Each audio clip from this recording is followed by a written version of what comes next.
Let's move over to our weekly Pens poll. Of course, our poll this week was which Penguins bottom six forward is most on the hot seat. Now, with that, Kasperi Kapanen did end up winning this poll. He got 36% of the vote.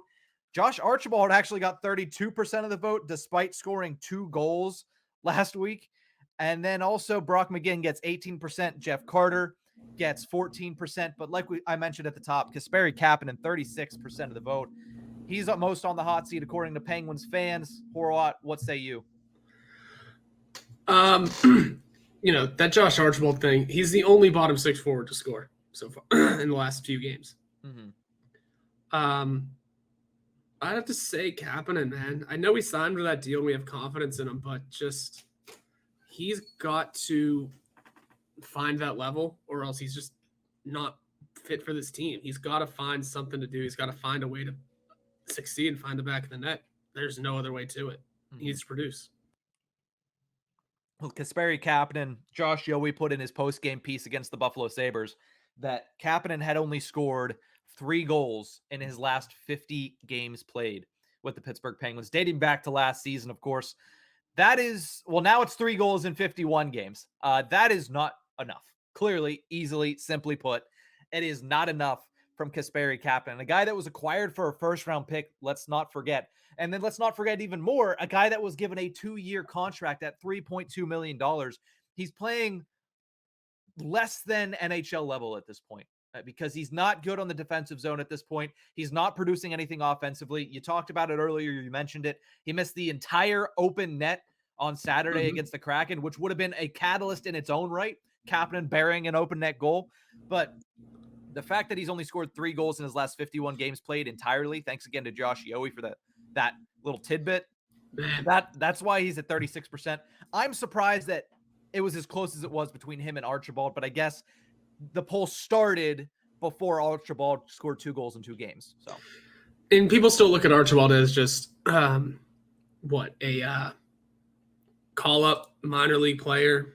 That's just the way I think a lot of fans foresee him as a member of this team. It's not pretty for him. He's got a lot of growing to do as a player for fans to come around to him, I guess. I mean, he's leading the team in hits. That's a start. He's got the only 2 bottom 6 goals on this team for the last 7 games. It's another good start. But it's just the way I think people portray him on this team. He has to build out of it.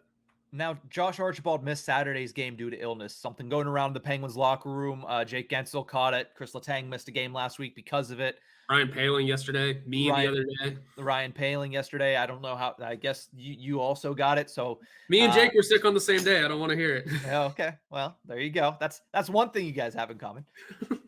But no, with Josh Archibald, he's going to be ready to go against the Washington Capitals. It seems like a 24-hour virus or whatever it is. If the Penguins are all healthy, I'm not so sure. Again, the loyalty might be there, like we talked about with Dumoulin. I'm not so sure that Josh Archibald shouldn't start over Kasperi Kapanen. That's also just a hard jump. I wouldn't put him on the third line. Obviously, Josh Archibald is a fourth liner, and he's been a picture-perfect fourth liner to this point in the season. People can say what they want about him. He's gone out there. He's leading the team in hits, as you mentioned. He has 3 goals. He has just as many goals in 11 games this year as Kasperi Kapanen has in his last 51 as the Penguins, as a member of the Penguins. So, listen, I don't want to hear it about Josh Archibald. You can say what you want. Maybe he's blocking younger talent, but for the role that he's playing in right now, he's doing perfectly fine. Nothing against the guy. Somebody that isn't is Brock McGinn. For Jeff Carter, by the way, I'm just going to say this really quickly because I don't have much else to say on Carter. The injuries worry me at the age of 38. The fact that he's less than 20% in the season, he's had an upper body injury, he's had a lower body injury. They worry me a little bit, but the bottom 6 needs guys with finishing ability. And for all of his lack of whatever right now, he does have some finishing ability and the bottom 6 needs it. So that's all I'll say on Carter. But Brock McGinn getting bumped to the second line, I don't understand that. I really don't. I get that you're trying to spread the wealth. You're trying to galvanize that bottom 6. Demoting Jason Zucker was not the way to do that. I don't know what way there is to do that other than getting guys healthy, but moving Zucker down and bumping McGinn up. I mean, McGinn didn't play horribly with Malkin, but it just doesn't seem like the right move to make. No, there are just some moves that don't, like, on paper that just don't make sense, i.e.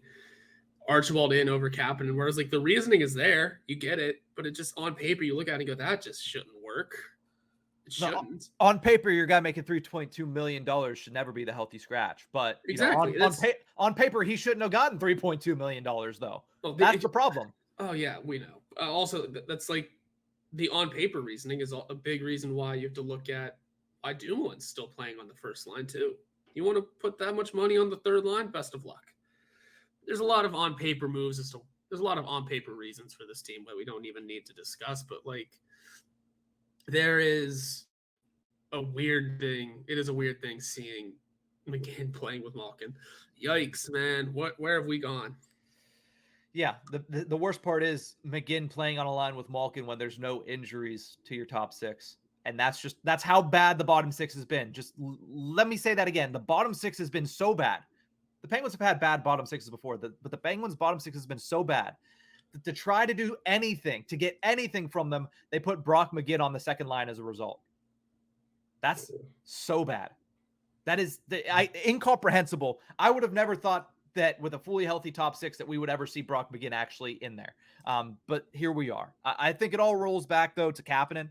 There's a reason he won this poll. Again, I thought it was a little too close for what Josh Archibald has showed this point in the season. And, it might just be because he's scored goals in back-to-back games that he's played. It might be because Bob Airey goes to bat for him every single time he's out there or even not out there. You saw that on Saturday night. But, Josh Archibald has done his job to this point. Kasperi Kapanen is not. So I obviously think they need more from Kapanen. And he's on the hot seat. I just don't know where they go with him because I don't think anybody's going to take him unless you pay a tax, meaning a really high draft pick.